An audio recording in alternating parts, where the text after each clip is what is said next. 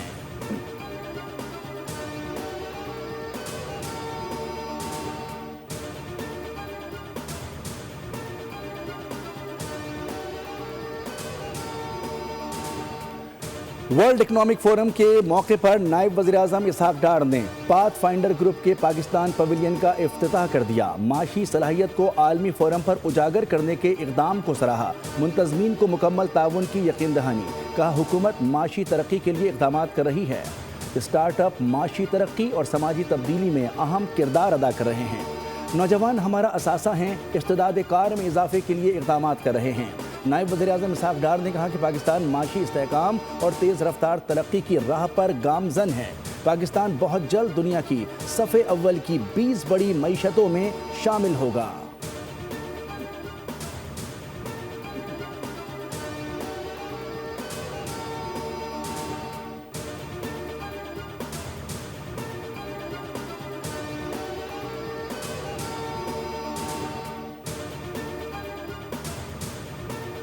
پاکستان نے غزہ میں پائیدار امن کے لیے قیام کے لیے ٹرمپ کے بورڈ آف پیس میں شمولیت کی دعوت قبول کر لی۔ شمولیت کی دعوت امریکی صدر نے وزیر اعظم شہباز شریف کو دی، جس کو انہوں نے قبول کیا۔ دفتر خارجہ کی جانب سے جاری اعلامیے میں کہا گیا ہے کہ پاکستان کو امید ہے کہ اس فریم ورک کے قیام سے مستقل جنگ بندی کے نفاذ، فلسطینی عوام کے لیے انسانی امداد میں نمایاں اضافے اور غزہ کی تعمیر نو کے لیے عملی اقدامات ممکن ہوں گے۔ پاکستان سمیت دیگر اسلامی ممالک نے غزہ بورڈ آف پیس میں شمولیت سے متعلق مشترکہ اعلامیہ جاری کر دیا، جس میں 8 اسلامی ممالک کی جانب سے صدر ٹرمپ کی جانب سے غزہ بورڈ آف پیس میں شمولیت کی دعوت کا خیر مقدم کیا گیا ہے۔ کچھ اور نہیں، بس گرین لینڈ چاہتا ہوں۔ نیٹو کے پاس 2 آپشن ہیں، ہاں یا نہ۔ ہاں کریں گے تو خوشی ہوگی اور اگر نہ کریں گے تو یاد رہے گا۔ دنیا اور امریکہ کی سیکیورٹی کے لیے گرین لینڈ حاصل کرنا ضروری ہے۔ امریکی صدر ڈونلڈ ٹرمپ کا عالمی اقتصادی فورم سے خطاب۔ کہا کہ ہمارے پاس جنگ عظیم دوم کے بحری بیڑوں کے مقابلے میں 100 گنا مضبوط بیڑے ہیں۔ کئی سال یورپ کی مدد کی اور بدلے میں کچھ نہیں ملا۔ نیٹو کے لیے جو کچھ کیا اس کے بدلے گرین لینڈ مانگنا معمولی سی بات ہے۔ پاک بھارت جنگ بندی کا پھر ذکر کیا۔ کہا میں نے پاکستان اور بھارت کے درمیان جنگ رکوائی۔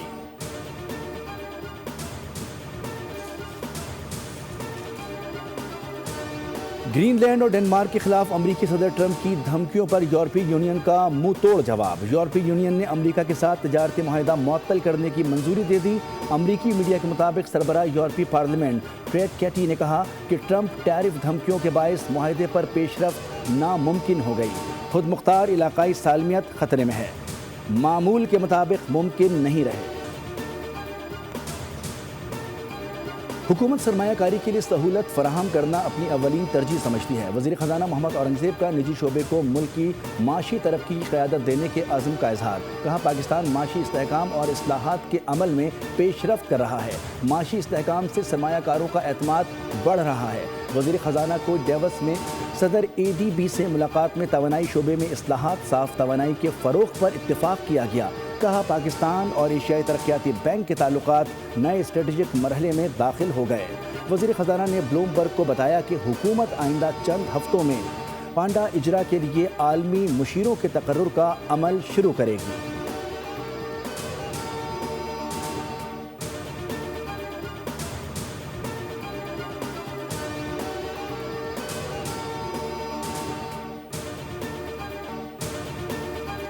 گل پلازا میں ریسکیو آپریشن کے دوران ایک ہی دکان سے مزید 30 لاشیں ملی ہیں۔ DC جنوبی جاوید کھوسو کے مطابق لاشیں میزنائن فلور میں کراکری کی دکان سے سوختہ حالت میں ملی ہیں۔ جاں بحق افراد کی تعداد 61 ہو گئی۔ Police surgeon doctor Sumaiya Tariq کے مطابق دوپہر تک 31 لاشوں کی تصدیق کی گئی۔ آج مزید 7 لاشوں کی DNA کے ذریعے شناخت کی گئی، تعداد 15 ہو گئی۔ ایک دکان سے ملنے والی باقیات 20 سے زائد افراد کی لگ رہی ہیں۔ فورنزک کے بعد ہی تعداد کا علم ہوگا کہ کتنے انسانوں کی باقیات ہیں۔ فائر بریگیڈ حکام کا کہنا ہے کہ آپریشن 70% مکمل کر دیا گیا ہے۔ SBCA حکام نے رمپا پلازا کو غیر محفوظ قرار دیتے ہوئے سیل کر دیا۔ انتظامیہ اور دکان مالکان کو نوٹس جاری۔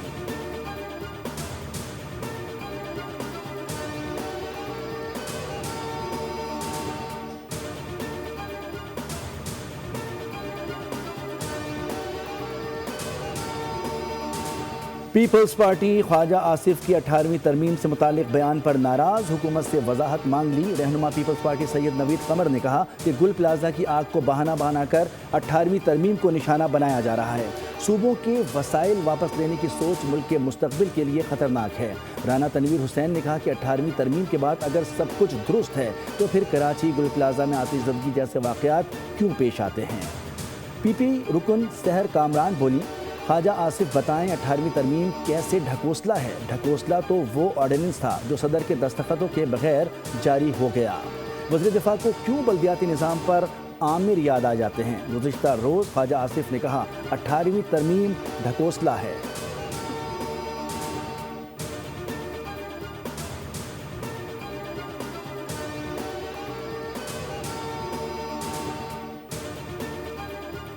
کراچی گل پلازہ کی آتش زدگی میں تخریب کاری کا شبہ، بم ڈسپوزل اسکواڈ کی جانب سے عمارت کا مختصر جائزہ لیا گیا۔ بی ڈی ایس نے مختلف حصوں سے نمونے بھی حاصل کیے۔ حاصل کردہ نمونے فورنزک کے لیے لیبارٹری بھجوائے جائیں گے۔ ٹیم کے مطابق بظاہر عمارت میں کسی تخریب کاری کے شواہد نہیں ملے۔ حتمی رپورٹ فورنزک لیبارٹری سے رپورٹ آنے کے بعد دی جائے گی۔ کمشنر کراچی کا کہنا ہے کہ سانحہ گل پلازہ میں جانی و مالی نقصان بہت زیادہ ہوا ہے۔ واقعے کی انکوائری رپورٹ حکومت کے سامنے رکھیں گے۔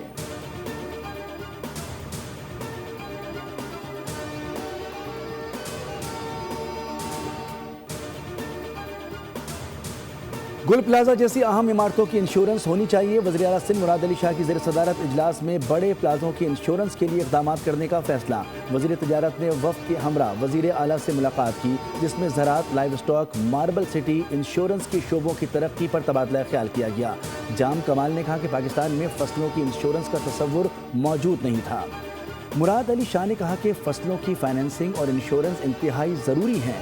سندھ حکومت زرعی صنعت کے فروغ کے لیے کام کر رہی ہے۔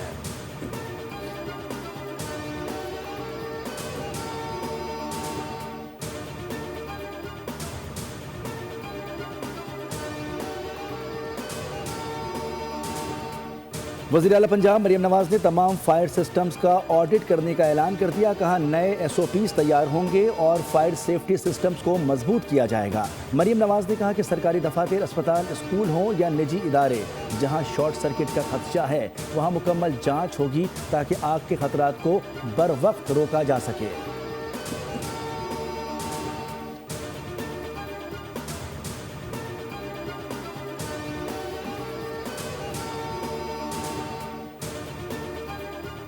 موسم بارش اور برف باری کا امکان ہے۔ مری میں اگلے 2 روز تک شدید برف باری کا امکان ہے۔ 18 انچ سے زائد برف باری کی پیشگوئی کے بعد متعلقہ اداروں کو ہائی الرٹ کر دیا گیا۔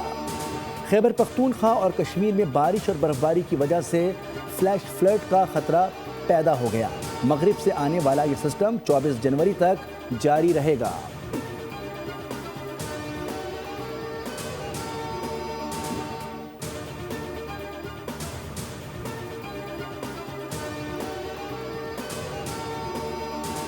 صنعتی پالیسی کا اعلان آئی ایم ایف کی منظوری کے بعد کیا جائے گا۔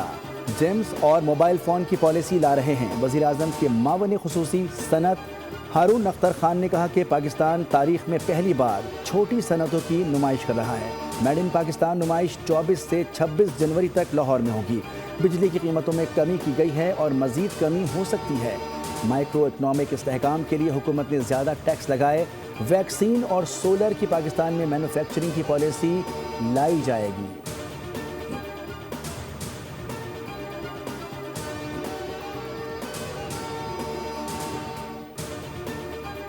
فی تولہ سونے کی قیمت تاریخ میں پہلی بار 5 لاکھ روپے سے تجاوز کر گئی۔ 12,700 روپے اضافے سے فی تولہ سونے کی قیمت میں 5,06,362 روپے کی تاریخی سطح پر پہنچ گئی۔ چاندی 64 روپے بڑھ کر 9,933 روپے کی ریکارڈ سطح پر پہنچ گئی۔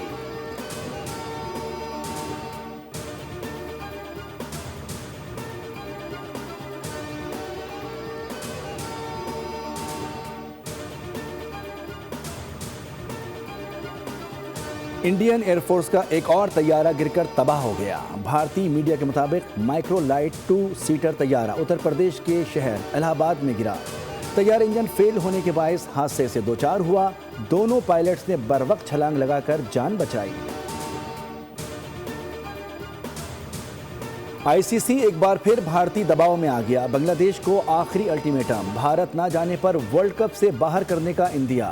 کرکٹ ویب سائٹ کے مطابق کھیل کی عالمی گورننگ باڈی نے BCB سے کہا ہے کہ وہ بنگلہ دیش کی حکومت کو مطلع کرے کہ اگر بنگلہ دیش بھارت نہیں جاتا تو اس کی جگہ دوسری ٹیم لے جائی جائے. ICC کے الٹیمیٹم کے بعد بنگلہ دیشی حکومت نے بھی رد عمل دے دیا. بنگلہ دیشی میڈیا کے مطابق حکومت نے موقف اختیار کیا ہے کہ بھارت جانے کا سوال ہی پیدا نہیں ہوتا. ICC دوسری ٹیم کو ایونٹ میں شامل کرنے کی خواہش مند ہے تو کوئی اعتراض نہیں, ہمارے بغیر ہی ورلڈ کپ کرا لیا جائے. پاکستان سپر لیگ کی نئی ٹیم سیالکوٹ فرنچائز کا مکمل نام سامنے آ گیا. ٹیم کو سیالکوٹ اسٹیلینز کے نام سے متعارف کرایا گیا ہے. سیالکوٹ اسٹیلینز PSL کے 11ویں ایڈیشن میں ان ایکشن ہوں گے. PSL کی دوسری نئی ٹیم حیدرآباد کی جانب سے ٹیم کا حتمی نام سامنے آنا باقی ہے. PSL 11 کا آغاز 26 مارچ سے ہوگا.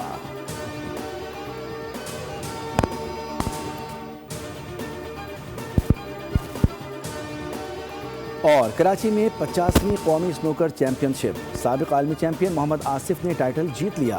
محمد آصف نے فائنل میں پنجاب کے رانا عرفان کو شکست دی. محمد آصف نے بیسٹ آف 11 فریمز کے میچ میں 6-3 سے فتح حاصل کی.